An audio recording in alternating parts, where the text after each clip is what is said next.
Hey guys, how are you doing? I'm Matt Gear and this is Matt Gear TV on the YouTube. Hi, how are you doing? Thanks for watching.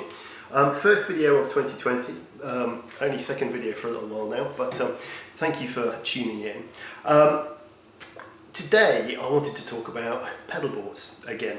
So some of you may have seen the video I put up before Christmas, talking really about my pedal board journey, if you like, and where I was at that point of time. To recap, to save you the time if you've not seen that or can't be bothered to watch it, I had a professionally built pedal board done, which was awesome. Had all my pedals on, expression pedal, volume pedal, switching, G2 switching, blah blah blah, that whole load of stuff, and it was fantastic.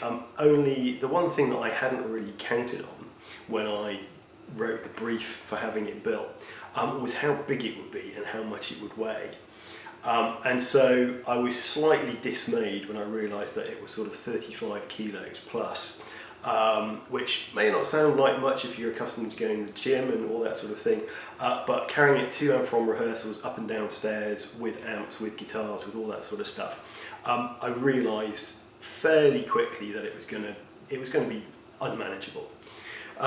Which is a little bit disappointing because it took some time, cost quite a lot of money to get it built. However, I kind of looked at it as a bit of a learning process and go, okay, how would I do this differently if I was going to start from scratch now?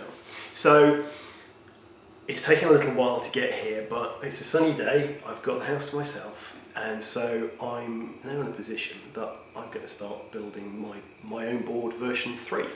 And I decided to do it myself because I think I've probably learned enough over the last year or two, watching other boards being done, watching mine being done, to figure out how to do it exactly how I want it. Not that professionals won't do that for you, obviously that just costs money as well, and I'm trying to be a little more frugal, shall we say, in 2020. Anyway, before I did that, I wanted to talk to you, I wanted to show you the actual board that I'm building on.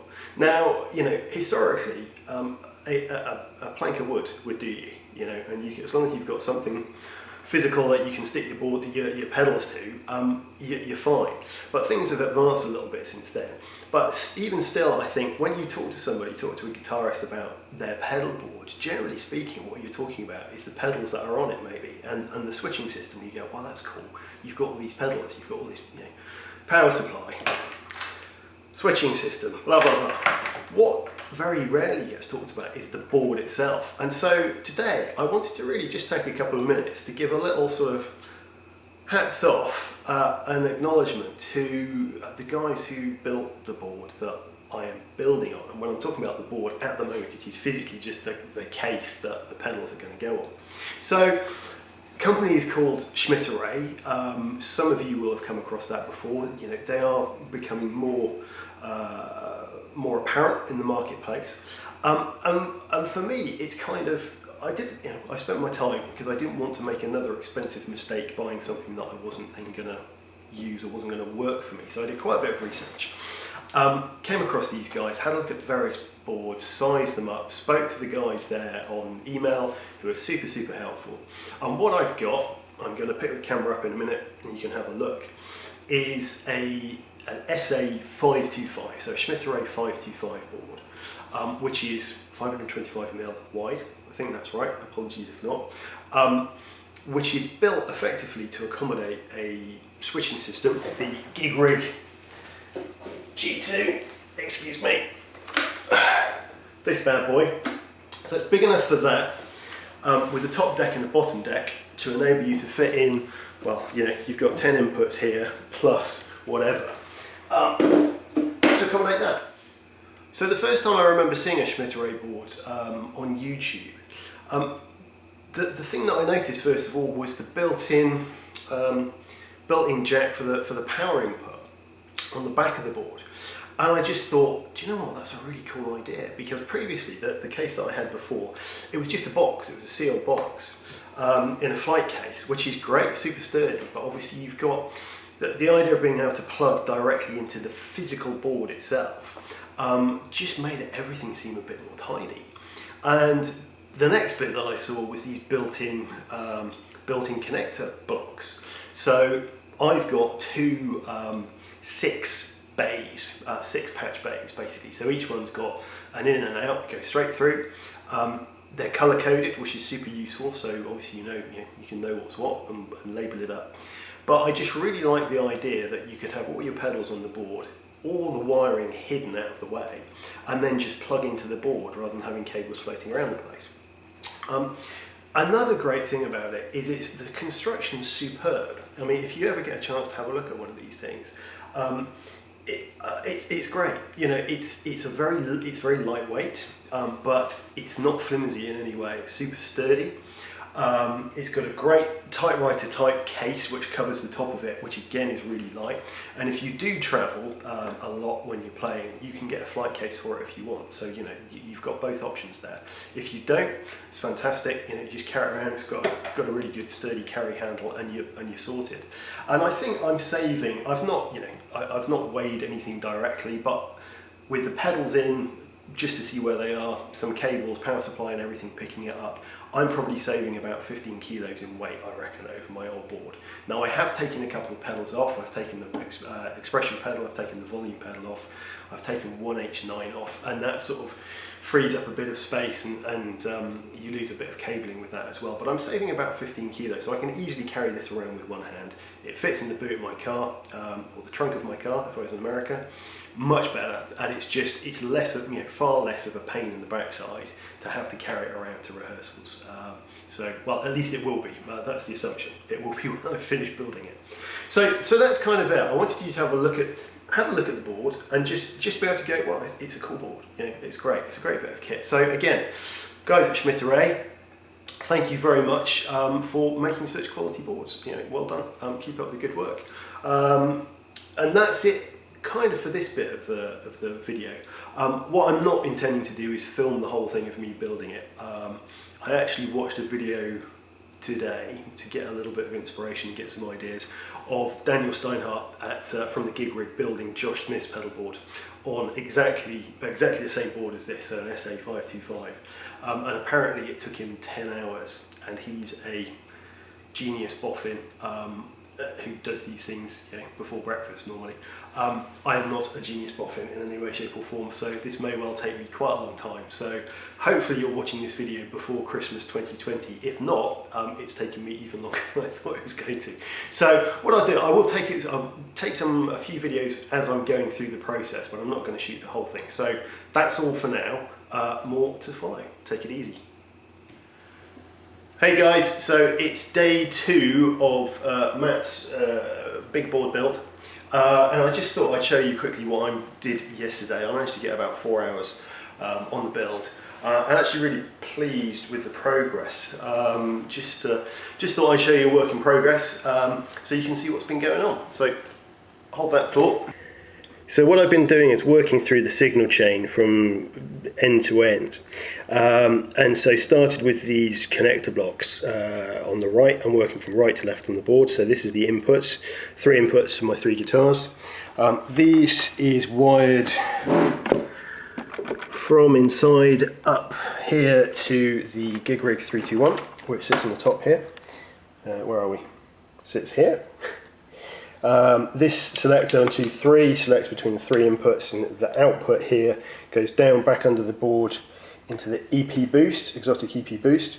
Now that isn't in a loop because I have that pedal on all the time. So rather than wasting a loop on something that's on all the time, I decided to actually put that in front of the G2 and the signal chain. That then goes into the input on the G2. I've got 2 outputs at the other end of the signal chain on the G2, which go out to the signal block on the connector block on the other end. So there's wet 1 and wet 2, so that's what those 2 go to. And that dry output on the end is actually, what I've got there is in loop 7 here. Where are we? Loop 7. That has got a humdinger in it, which is to prevent ground loops, which is an output which goes to output number 3 there, the white connector block. So basically I can connect 3 amps to this and run a stereo wet dry rig. Try saying that with my teeth in. Haven't got the rest of the pedals wired in yet. I've situated stuff on the top deck. I've started putting some power in for the top deck as well. These pedals, H9, Big Sky, Empress Ecosystem. I've got my tuner up here in 321. I've got another couple of overdrive pedals here. Basically all the pedals that I know that I'm going to want to be playing about with live. So for example, obviously this has got a boost and a drive section. I kind of used that as a solo sound, so I want to be able to get to that. Same for these pedals here, I want to be able to control them on the fly. Pedals on the bottom deck, so I've got the compressor, EP obviously stays on all the time.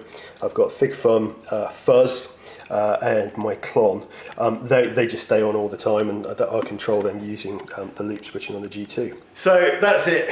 So that's it for now. I'm going to crack on. I'm just going to try and get the bottom deck wired up and also start getting the power supply in, which I'll talk about in more detail actually, because the power supply that I'm using from the gig rig is pretty awesome and completely modular as well. So it's a little bit like electrical Lego basically.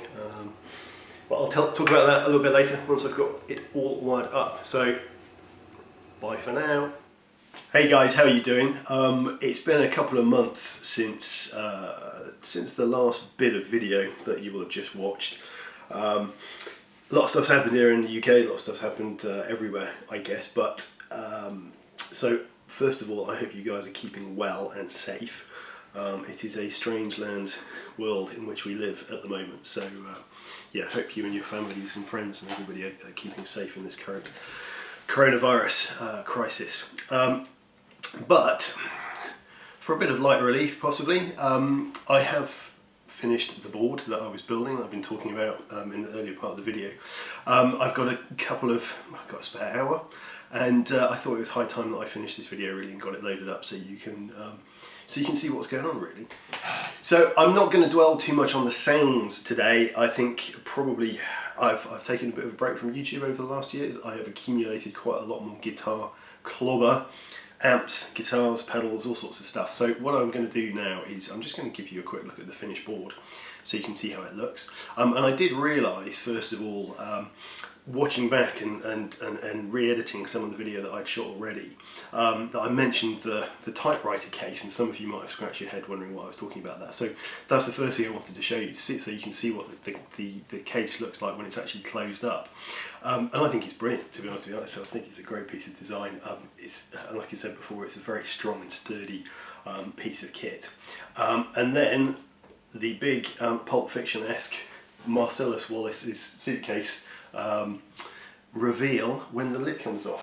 This is obviously all plugged in and turned on, but just a quick look around the back there so you can see where the power cable goes in. And the side blocks, which I've labelled up for inputs and outputs. So I'm going to talk you through the signal chain and show you a few sounds as well.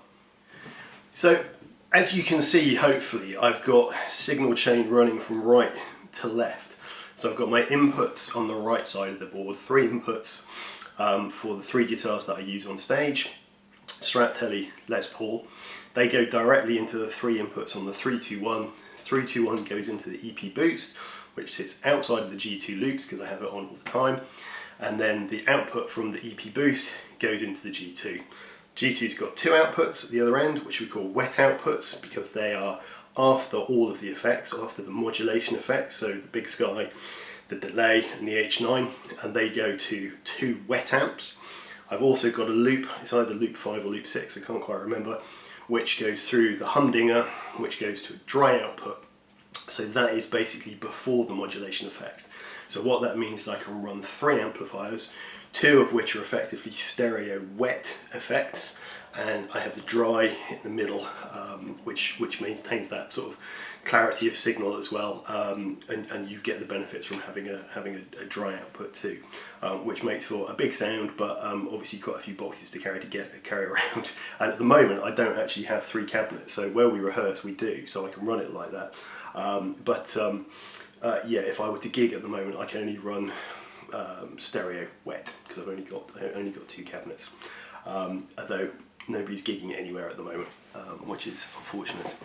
So, as I think I mentioned on the previous video, the stuff on the bottom deck is stuff that's just on all the time, and I don't need to don't need to twiddle around with any of the settings on it. So like you said, I've got the EP boost, I've got the Keeley compressor, I've got the clon, and I've got my fuzz pedal down there as well.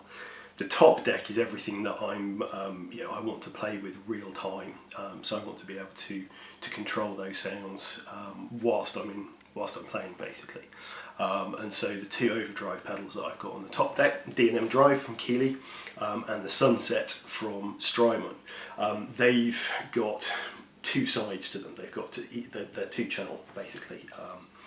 So there's a boost side and a drive side, and what I do is basically use the D&M Drive most of the time with the boost on. So effectively I've got 3 lots of boost when I'm using that channel, because I've got the EP and the clon on, and then I use that boost drive as well. So it's not super saturated, but it's a nice crunchy rhythm sound.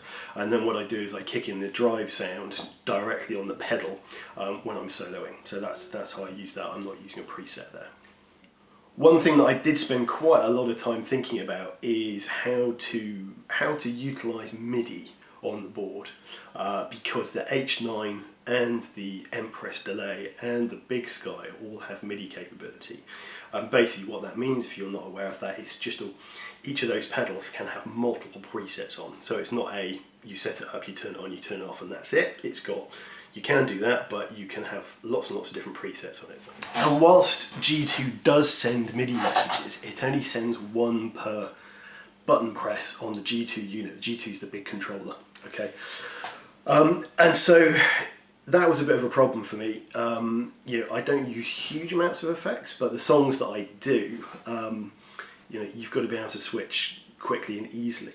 And I think the whole thing, Going back to one of the original videos I saw that Daniel Steinhardt from the Gig Rig did on the G2, he basically said it's a problem solver, and that's a brilliant way of putting it.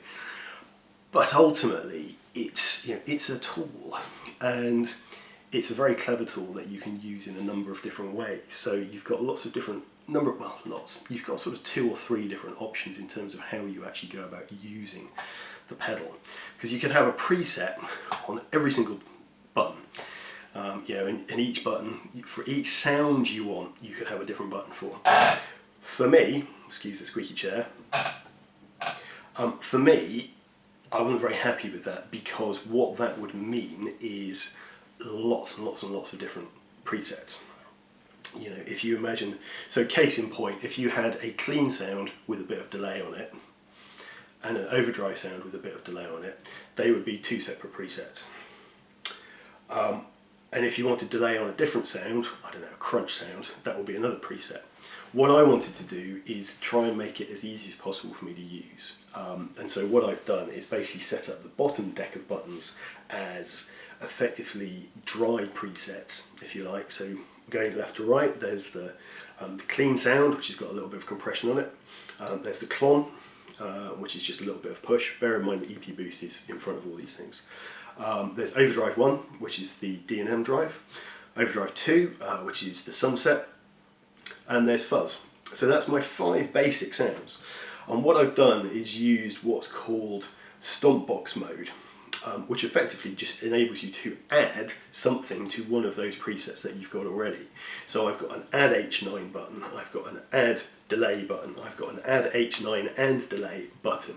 I'm still configuring some of this stuff, so this will change a little bit, but what that means is I can have a delay setting on my delay pedal, and I can add that to my clean, or I can add it to my overdrive, or I can add it to my fuzz. And so rather than having to have, if I had delay each of those dry sounds, of which there's 5, like I said, clean, OD1, OD2, clon and fuzz, 5 sounds. If you wanted delay versions of those, you'd have another 5 presets, because you've had each of those without delay and with delay. So that's 10. So that's 10 buttons that you've used up. Whereas what I've been able to do is use 6, because I've got the clean, the dry sounds without the modulation effects on, and then I'm just adding a stomp box mode to each of those, and the same goes for the H9.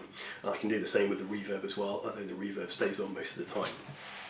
So I've kind of gone a little bit away from where I was 5 minutes ago. I was talking about MIDI. Let me have a slurp of coffee. I'm not in any way affiliated with this. I did pay my. Did I pay? No, I didn't pay for this actually. I got this free when I went to see Mick and Dan doing that pedal show live with Joey Landreth a couple of years ago. So thanks for that.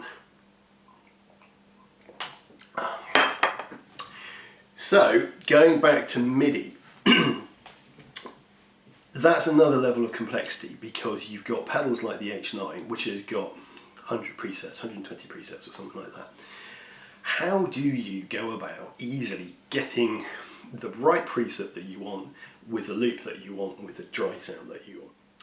So you can have a preset associated with each of the button pushes on the G2, but because button 1 will always send, I think, message 0, button 2 sends 1, and so on, 3 sends 2, and so on and so forth. MIDI's a little bit confusing like that because it starts at 0. If you wanted, say, a particular delay sound associated with pedal 5, push button 5, you need that preset in position number 5 on the pedal, because that's the only thing it's sending. If that doesn't make too much sense, don't worry about it too much. It was a bit of a head scratcher really, because like I said, there's a number of ways of doing the same thing with the G2, which is basically how do you control MIDI pedals. Now, first of all, I started off with another pedal which is called a Cellar Quartz, and what that does is that accepts a MIDI message, but can then convert that into multiple messages that it sends out on multiple MIDI channels to multiple pedals. So you could send a number 1 to the Cellar Quartz, and that can send out a number 5 to your Big Sky, a number 6 to your delay pedal, and nothing to your H9 if you don't want it to. Or it could send out a 17 to your H9, it can send out a 3 to your Big Sky, it can send out a 64 to your delay pedal, whatever it is. So that's really clever. The problem that I realised with that is kind of what I was saying before about having your 5 sounds. If you want delay on each of those from a preset point of view, you've got another 5, because you've got clean, clean delay, overdrive, overdrive delay, fuzz, fuzz delay. And the number of presets that you use, number of buttons that you use up, is just gets chewed up really, really quickly. So I actually saw a video of Josh Smith with the pedalboard, same one actually, same Schmitt 525. And he had this very cool looking unit on, which I did a bit of research on, which is called Morningstar MC6. And basically it's a MIDI controller. So it's got 6 buttons on, it's got a display, which is really useful, because for me that's one of the failings with the G2, that there isn't a display on it. Can't have everything, can you? Everything else it does is great. It's just sometimes having to put sticky labels on the front of things. For me, it would be nice if it was a little bit more high tech in that respect, with a screen on. That would be my one wish for a G3 if that ever came out. But what the MC6 does is I've basically set it up. I only got it configured to use the H9 so far, but it changes the presets on the H9. So what I do is when I'm playing, all I need to do is make sure that I've got the right preset on. You can see from the screen on the MC6, you can see from the screen on the H9. So I've got a couple of sounds here. I've got a phaser, I've got an octaver, I've got an envelope filter. And as long as that's right, then all I do when I get to the bit in the song that I want, that H9 sound, is I just turn on the H9 loop, and the H9's already on the right preset. I'm going to extend this to control presets on the delay as well, and probably on the reverb, though I only use 1 or 2 reverb sounds most of the time anyway, so that's not so much of a concern. But what that's done is basically taken all the responsibility of MIDI away from G2. It's all done on the MC6, which has got a lot more capability.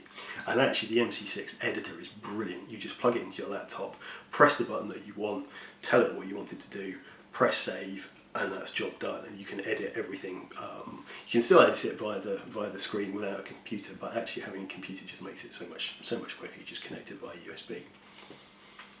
So that's that, and that is my pedal board. And you know, I'm really happy with it. I'm really happy with it. You know, it's, first of all, the whole reason this started off was size and manageability.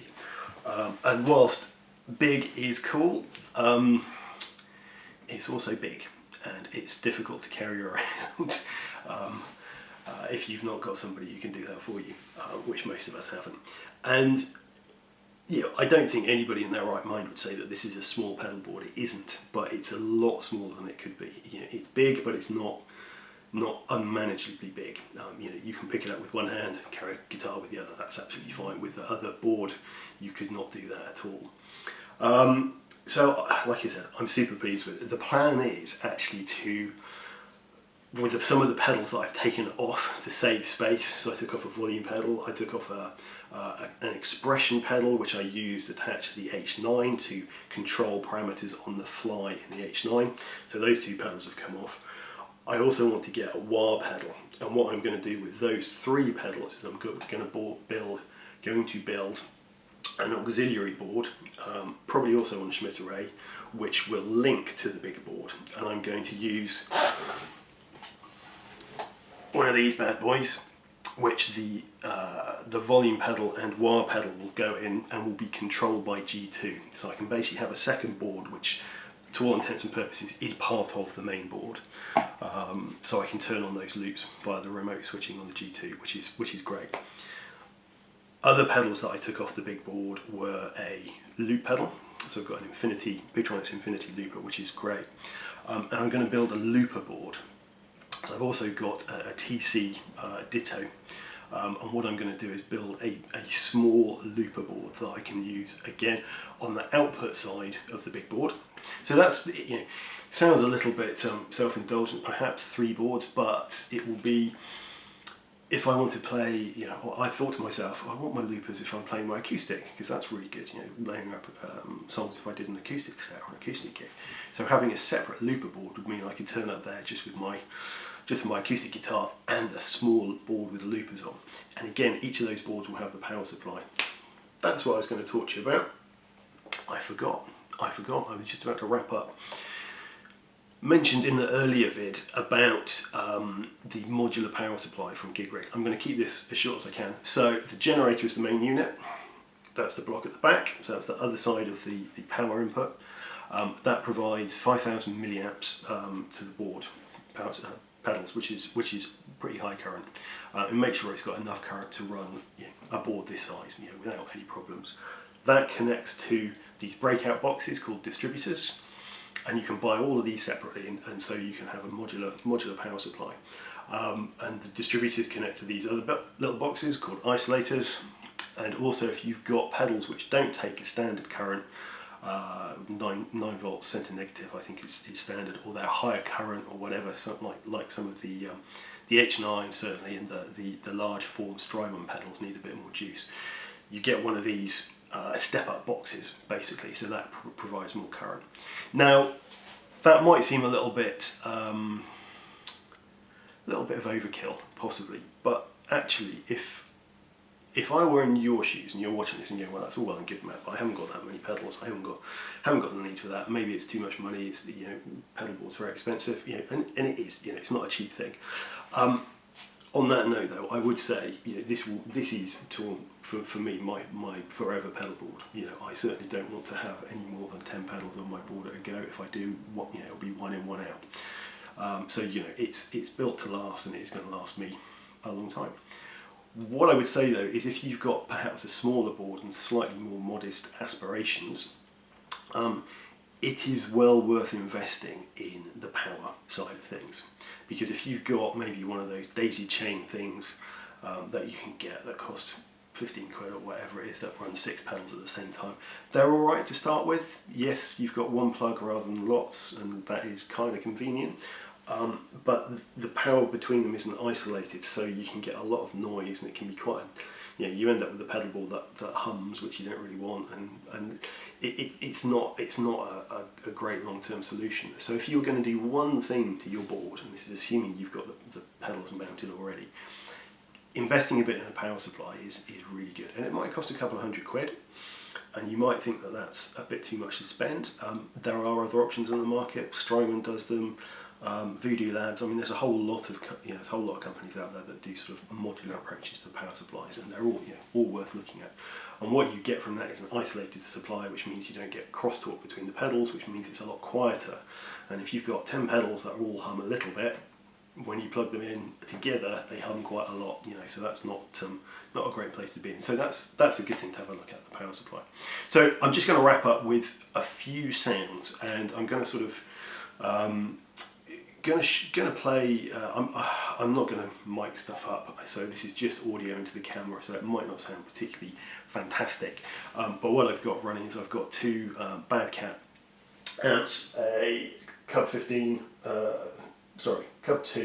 15 watt and a Cub 3 40 watt, which both sound pretty awesome, to be honest with you.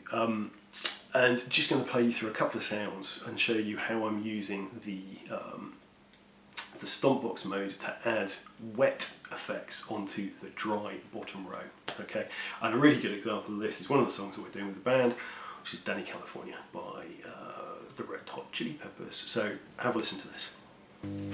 So just for reference, I'm playing my 2014 custom shop white heavy relic Strat, which is not sounding quite as good as it should since I tried taking the pickguard off a week or so ago. I need to get that sorted. But anyway, also, like I said, two Bad Cats running. Apologies for the hum. The 40 watt has got a bit of a hum from the transformer. I've been told it's nothing to worry about, but yeah, there is a little bit of background noise there. So along the bottom row, I've got the dry sound. So I've got the clean, which is going through just the clon. Obviously, with all of these, I've got the EP boost in. I've also got the Big Sky on everything. So this is.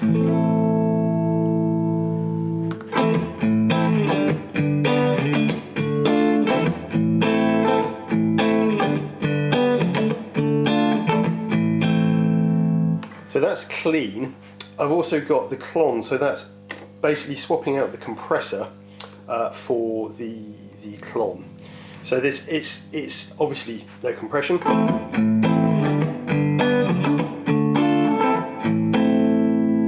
but a slight change in EQ, I guess, really, in terms of the sound out the side there. Next one up is OD1, Overdrive 1, so that is the D&M drive, and so this is, I think I've also got, yeah, I've still got the clon in. So with all the drive sounds, it goes EP boost, then clon, then drive pedal, so it's just sort of, it's basically stack gain stages. So let me go.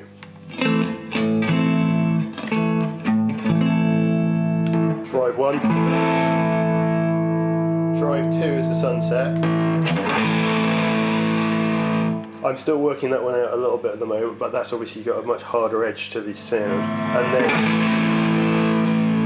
first.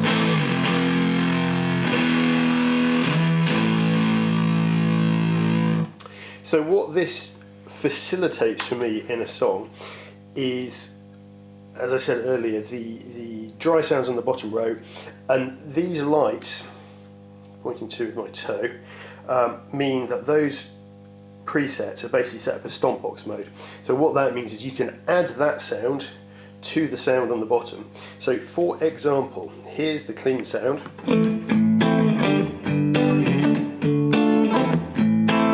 Now if you know that song, there's a little bridgy bit between at the end of the verse before it goes into the chorus, and what that is it's an envelope filter. So if I click in the add H9, I've chosen the preset on the H9 already using the Morning Star, so that's set up. I turn the H9 on there, and what that is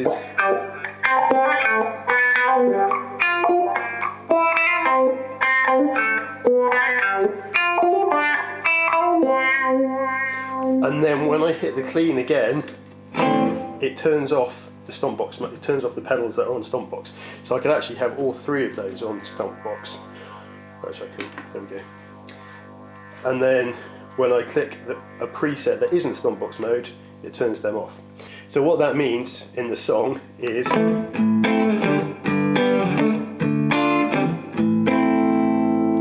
that on,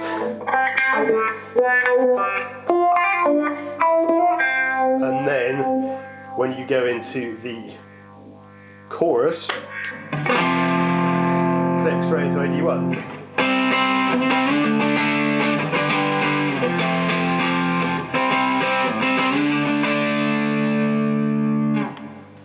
So that's sort of just a fairly high level view of how I'm using it at the moment. Like I said, there's a lot more stuff that I'm planning to do with this, and obviously lots of presets that I'm going to be setting up. But this is my starter for 10 really, and just a proof that I can actually get it working in the first place. Yeah, so there you go. So that's everything for now. I hope you enjoyed watching that and sort of seeing the progression that I've made over the last year or two in terms of how I've got to the board that I've got now, which is one that I'm super happy with and I'm gonna keep for a very long time really. And really on that note, it's not a cheap thing. You know, I'm an amateur musician. You know, I don't get paid any money for this. Nobody gives me products. Everything that I've got here in this room has been paid for out of my own pocket. So you know, that sort of, if anything, hopefully that says something to you that you know, I like these products enough to buy them myself. You know, they aren't products that I've been given to try out and voice my opinion on. I guess I've voiced my opinion on them already by actually buying them in the first place, right? And again, this wasn't really intended to be an exhaustive demonstration of the capabilities of my pedal board, because probably I've only scratched the surface of that myself at the moment, particularly from a MIDI point of view. You know, I've only got one pedal that I'm controlling via MIDI. I've not quite figured out how to get the other ones working yet, but in due course I will do. You know, I've played a few sounds just really to sort of give you a very high level view of the whys and wherefores of what it is and what it does. But we're in isolation, right? I've got some time on my hands and it seems as good a time as any to maybe start shooting a few more videos for you guys. That may or may not be of interest to you, but I'll go into a bit more detail on some of the pedals. So I've got quite a few overdrive pedals. Maybe we'll do a bit of a shootout there. I'll show you some of the capabilities of the H9, because it's a great bit of kit. Not even played any sounds from the delay pedal, the Empress, which is just awesome. And just show you some kit, and maybe come up with some lessons for you as well. On that note, from a lesson point of view, if there's anything that you want to know, I know I've had a few people commenting about the modal videos that I did a few years back, well, many years back now probably. If there's anything in particular that you'd want to know, let me know, put a comment below, and I will do my best to accommodate you. Again, you know, all this stuff is just, I do it because I enjoy it, and I like talking about music, and if you find these videos interesting and useful, then that's good enough for me. So anyway, until then, thank you for watching. I've been Matt Gear, this has been Matt Gear TV. You guys take care of yourself, stay safe, stay well, and I will speak to you again very soon. Thanks very much.